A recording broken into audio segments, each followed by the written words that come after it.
Hello everyone, लक्ष्य YouTube channel पर आप सभी का हार्दिक स्वागत है। आज हम बात करने वाले हैं विकलांगता के प्रकार पर। जैसा कि आप सभी जानते हैं कि RPWD एक्ट है जो कि 2016 में आया था, उसमें 21 डिसेबिलिटी की बात की गई थी। तो आज हम उन ही 21 डिसेबिलिटी पे बात करने वाले हैं और उनका शॉर्ट इंट्रोडक्शन देने वाले हैं कि आपको पता चल जाए कि किस डिसेबिलिटी में क्या क्या चीज़ें आती हैं। तो चलिए आगे देखते हैं। जैसा कि आप सबसे पहले देख रहे हैं अंधापन, यहाँ पे ब्लाइंडनेस है।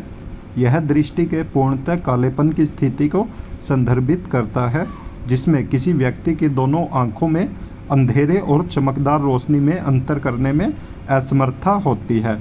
जैसा कि आप यहाँ फ़ोटो में देख ही रहे हैं कि ये ब्लाइंडनेस बच्चा है और इसको अंधेरे और जो चमकदार रोशनी है उसमें जो अंतर करना होता है उसमें ये असमर्थ होता है, तो उनमें अंतर नहीं कर पाता क्योंकि इनके सामने बिल्कुल अंधेरा छाया रहता है, तो इनको चमकदार रोशनी दिखाई नहीं देती। आगे बात करते हैं कम दृष्टि पे। तो जैसा कि आप इसको इंग्लिश में लो ब्लाइंडनेस कहते हैं। कम दृष्टि का मतलब ऐसी स्थिति से है जहाँ किसी व्यक्ति में निम्नलिखित में से कोई भी स्थिति हो, अर्थात सर्वोत्तम संभव सुधार के साथ बेहतर आँख में दृष्टि तीक्ष्णता 6/18 से अधिक या 20/60 से 3/60 तक या 10/200 स्नेलन तक नहीं होनी चाहिए। जो आप ये पिक देख रहे हो ये स्नेलन चार्ट है। अगर आप में से कोई भी साथी आंख दिखाने गया होगा तो आप सभी ने ये ज़रूर देखा होगा, और जो आंख के डॉक्टर होते हैं उनके पास ये अवश्य टंगा रहता है।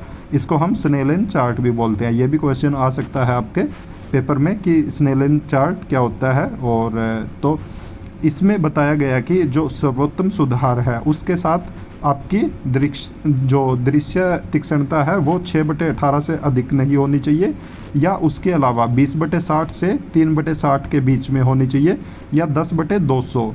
यहाँ तक अगर आपकी स्नेलन चार्ट में दृष्टि तीक्ष्णता है तो आप लो ब्लाइंडनेस में आएंगे। उसके अलावा है कुष्ठ रोग से ठीक हुए व्यक्ति, इसको लेप्रेसी क्योर्ड भी बोलते हैं। कुष्ठ रोग एक दीर्घकालिक संक्रामक रोग है। ये संक्रामक रोग है और दीर्घकालिक है, ये एक लॉन्ग टाइम में होता है। यह मुख्य रूप से त्वचा, परिधीय तंत्रिकाओं, ऊपरी श्वसन पथ और आँख को प्रभावित करता है। जैसे कि आप यहाँ पे देख रहे हो ये हाथ है और ये त्वचा कैसी हो गई है इसकी कुष्ठ रोग के कारण। और ये है कि जब ये हो जाता है एक बार व्यक्ति को और उसके बाद कुछ समय के पश्चात ये ठीक हो जाता है, पर ठीक होने के बाद ये हाथ में जैसे जहाँ पे भी होता है वहाँ पे सेंसेशन होना बंद हो जाता है और आपको पता ही नहीं चलेगा। अगर वहाँ पे कुछ भी कर दें, हम कोई सुई चबो दें या गर्म पानी डाल दें, कुछ भी कर दें, तो उस हाथ पे या जहाँ पे भी वो हुआ है कुष्ठ रोग, तो वहाँ पे सेंसेशन होना बंद हो जाता है। और ये एक संक्रामक रोग है, तो एक दूसरे से फैलता है ये। उसके बाद बात करते हैं श्रवण हानि के बारे में। तो हियरिंग इम्पेयरमेंट के बारे में। श्रवण हानि सुनने में आंशिक या पूर्ण असमर्थता है। यह एक विकलांगता है जिसे बधिर और सुनने में कठिनाई की 2 श्रेणियों में विभाजित किया गया है। बधिर का अर्थ है दोनों कानों में सुनने की आवृत्ति में 70 डेसिबल श्रवण हानि वाले व्यक्ति।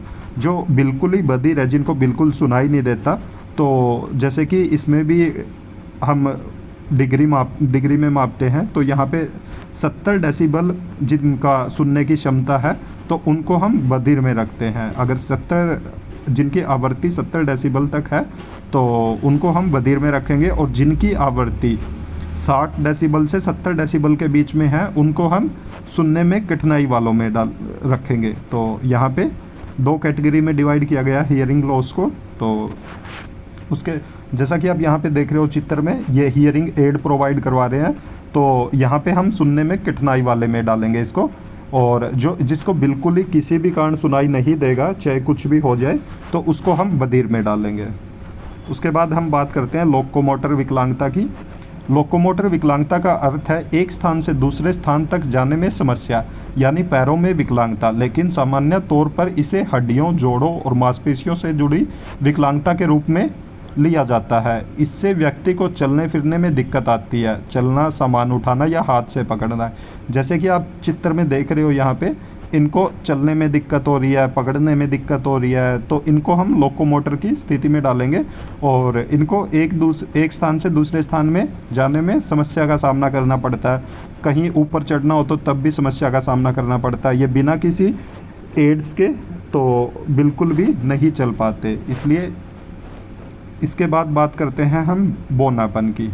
बौनापन एक विकास विकार है। यह एक डेवलपमेंटल डिसऑर्डर है जिसकी विशेषता शरीर की लंबाई औसत से कम होना है। अगर हम बौनापन की बात करें, इसमें जो शरीर की औसत लंबाई होती है उससे कम होती है किसी भी व्यक्ति की लंबाई।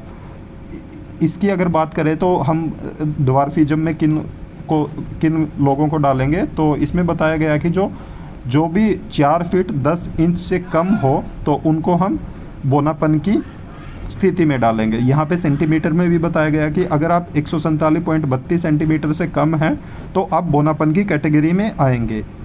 या तो आप 4 फीट 10 इंच से कम हो या 147.32 सेंटीमीटर से कम हो तो आप बौनापन की कैटेगरी में आएंगे, और इससे ऊपर के जितने भी व्यक्ति हैं वो इस श्रेणी से बाहर होंगे। आप फोटो में देख रहे हो जो ये व्यक्ति है, ये ड्वार्फिज्म की कैटेगरी में आता है। उसके बाद हम बात करेंगे बौद्धिक विकलांगता के बारे में। बौद्धिक विकलांगता वाले व्यक्ति के पास समुदाय में रहने और काम करने के लिए आवश्यक कौशल में महत्वपूर्ण सीमाएं हो सकती है, जिसमें संचार, आत्म देखभाल, सामाजिक कौशल, सुरक्षा और आत्मनिर्देशन में कठिनाई शामिल है। जैसा कि आप यहाँ पिक्चर में देख रहे हो, जो बौद्धिक विकलांगता वाले, इंटेलेक्चुअल डिसेबिलिटी वाले जो पर्सन होते हैं उनको कम्युनिकेशन में भी दिक्कत होती है। वो अपना जो सेल्फ का है वो देखभाल नहीं कर सकते। उनमें जो सोशल स्किल्स है उनकी भी कमी होती है, सुरक्षा की, आत्मनिर्देशन की, इन सब की कमी पाई जाती है। तो इनको हर टाइम जो भी काम करना होता है उसके लिए इनको कोई ना कोई पर्सन चाहिए है। तो एडीएल में भी ये बिल्कुल कम होते हैं, एडीएल भी अच्छे से नहीं कर पाते, बट ट्रेनिंग के थ्रू इनमें सुधार किया जा सकता है। अगर हम ट्रेनिंग दें तो ये एडीएल में परफेक्ट हो सकते हैं। उसके बाद बात करते हैं मानसिक रोग की, मेंटल इलनेस के बारे में। मानसिक बीमारी उन बीमारियों के समूह के लिए एक सामान्य शब्द है जो मन या मस्तिष्क को प्रभावित करती है। तो मेंटल इलनेस में वही आएंगे जो मन या मस्तिष्क को प्रभावित करते हैं। ये बीमारियां जिनमें द्विध्रुवीय विकार, अवसाद, चिंता और व्यक्तित्व विकार शामिल है, व्यक्तियों के सोचने, महसूस करने और कार्य करने के तरीकों को प्रभावित करता है। जैसे कोई भी व्यक्ति कह दे मुझे टेंशन हो रही है, मतलब तो एंजाइटी है और डिप्रेशन है, तो इन जो ये विकार होते हैं ये मानसिक रोग में आते हैं, ये मेंटल इलनेस में आते हैं। यहाँ पे आप चित्र में देख भी रहे हो कि इस बच्चे को कितनी प्रॉब्लम हो रही है, तो इसको हम मेंटल इलनेस में लेंगे। और इंटेलेक्चुअल डिसेबिलिटी और मेंटल इलनेस में ये फ़र्क है कि जो इंटेलेक्चुअल डिसेबल पर्सन है वो ठीक नहीं हो सकता, उसमें हम सुधार कर सकते हैं, बट जो मेंटल इलनेस है इसको ठीक किया जा सकता है। जो मेंटल इलनेस से ग्रसित है कोई भी व्यक्ति तो उसको हम पूरी तरह से ठीक कर सकते हैं। उसके बाद हम बात करते हैं ऑटिज्म स्पेक्ट्रम डिसऑर्डर की। तो ऑटिज्म एक व्यापक विवरण है। ऑटिज्म मस्तिष्क में जानकारी लेने और संग्रहित करने के तरीकों को प्रभावित करता है। ऑटिज्म से पीड़ित लोगों को आमतौर पर मौखिक और गैर मौखिक संचार, सामाजिक संपर्क और अन्य गतिविधियों में कठिनाई होती है। तो जैसा कि आप देख सकते हो यहाँ पे कि ये एक ब्रॉड लेवल पे होता है ऑटिज्म, और ऑटिज्म मस्तिष्क में जानकारी लेने और संग्रहित करने के तरीकों को प्रभावित करता है। ऑटिस्टिक बच्चा जो भी होगा तो वो कोई भी अगर जानकारी लेनी है और उसको स्टोर करना है तो इसमें ऑटिस्टिक बच्चे को प्रॉब्लम होती है। और जो ऑटिस्टिक बच्चे होते हैं उनको जो मौखिक संचार है और गैर मौखिक संचार है, दोनों ही तरह के संचार करने में दिक्कत होती है, और उसके साथ साथ उनको सोशल इंटरेक्शन करने में भी प्रॉब्लम का सामना करना पड़ता है। आप फोटो में देख भी रहे हो जैसे ये बच्चा, तो ऑटिस्टिक बच्चे की अलग ही पहचान हो जाती है। उसका फेशियल जो एक्सप्रेशन होता है उसके थ्रू हम पहचान सकते हैं कि बच्चा ऑटिस्टिक है। उसके बाद हम सेरेब्रल पल्सी की बात करेंगे। तो सीपी एक अक्षम करने वाली शारीरिक स्थिति है जिसमें मस्तिष्क की क्षति के कारण मांसपेशियों का समन्वय खराब हो जाता है। यह बच्चे के जन्म के समय या उससे पहले होता है। सेरेब्रल पल्सी एक प्रगतिशील स्थिति नहीं है, मतलब यह समय के साथ खराब नहीं होता। जैसा कि यहाँ पे बताया गया कि यह एक मस्तिष्क की क्षति है और जो उस क्षति के कारण जो मांसपेशियों का समन्वय है, कोऑर्डिनेशन है, वो ख़राब हो जाता है। जो सीपी बच्चा है उनकी मांसपेशियों का समन्वय बहुत ही ख़राब होता है, और ये जन्म से पहले या जन्म के बाद भी हो सकती है और जन्म के समय भी। और यह एक डेवलपमेंटल डिसऑर्डर नहीं है, मतलब ये है कि ये टाइम के अकॉर्डिंग और भी ज़्यादा ख़राब नहीं होता। अगर सीपी बच्चा कोई वो वैसा ही रहेगा, थोड़ा बहुत ऊपर नीचे परसेंटेज हो सकता है उसका, बट उसमें इतनी ज़्यादा डिफ़िकल्टी नहीं होती कि टाइम के अकॉर्डिंग वो ज़्यादा डिफ़िकल्ट हो। उसके बाद अगर हम यहाँ पे मस्कुलर डिस्ट्रॉफी की बात करें तो मस्कुलर डिस्ट्रॉफी न्यूरोमस्कुलर अनुवांशिक विकारों का एक समूह है जो मांसपेशियों में कमजोरी और मांसपेशियों के समग्र नुकसान का कारण बनता है। एमडी एक प्रगतिशील स्थिति है, मतलब यह है कि समय बीतने के साथ यह बदतर होता जाता है। जैसे हमने ऊपर सीपी में बात की थी कि वो समय के साथ बदतर नहीं होता, वो प्रगतिशील स्थिति नहीं थी, बट यहाँ पे अगर हम बात करें ये मांसपेशियों में कमजोरी होती है और मांसपेशियों के समग्र नुकसान का कारण बनता है जो एमडी है। तो इसमें मांसपेशियाँ बहुत ही ज़्यादा टूटती रहती हैं और दोबारा से वो बनती भी नहीं है, और इसीलिए इसको कहा गया है कि ये टाइम के अकॉर्डिंग और भी बदतर होता चला जाता है। जैसे जैसे एमडी का बच्चा बड़ा होता जाएगा तो उसकी स्थिति और भी बिगड़ने लगेगी, और एमडी के बच्चे ज़्यादा टाइम के लिए जी भी नहीं पाते हैं, बहुत जल्दी इनकी मृत्यु हो जाती है। आप यहाँ पिक्चर में देख ही रहे हो कि इस बच्चे को कितना हड्डियों में कितनी दिक्कत हो रही है। इन बच्चों की हड्डियाँ कहीं भी टूट जाती हैं, बहुत ही नॉर्मल सा, इनमें कुछ चोट लगने से या कुछ भी होने से तो इनकी हड्डियां टूट जाती हैं और दोबारा बनती भी नहीं है। उसके बाद हम बात करते हैं क्रोनिक न्यूरोलॉजिकल स्थिति के बारे में। अल्जाइमर रोग, पार्किंसन रोग, डिस्टोनिया, लू गेरिंग्स रोग, हंटिंगटन रोग, न्यूरोमस्कुलर रोग, मल्टीपल स्क्लेरोसिस और मिर्गी आदि अक्षम करने वाली बीमारियां हैं। ये सभी बीमारियां क्रोनिक न्यूरोलॉजिकल स्थितियों में आती हैं और यह आबादी के एक महत्वपूर्ण हिस्से द्वारा अनुभव की जाती हैं। क्रोनिक न्यूरोलॉजिकल स्थिति के साथ रहने वाले व्यक्तियों को विभिन्न प्रकार के लक्षणों का अनुभव हो सकता है, जिनके लिए स्वास्थ्य देखभाल सेवाओं की आवश्यकता होती है। इनके स्वास्थ्य की देखभाल करनी पड़ती है, और जो क्रोनिक न्यूरोलॉजिकल स्थिति है इसमें बहुत सारी बीमारियां आती हैं, कुछ नाम हमने यहाँ पे बताए भी हैं आपको, और इनके स्वास्थ्य की देखभाल करने के लिए इनको दूसरे की ज़रूरत होती है। उसके बाद बात करते हैं हम विशिष्ट सीखने की अक्षमताएँ। यहाँ पे स्पेसिफिक लर्निंग डिसेबिलिटी के बारे में बात करेंगे।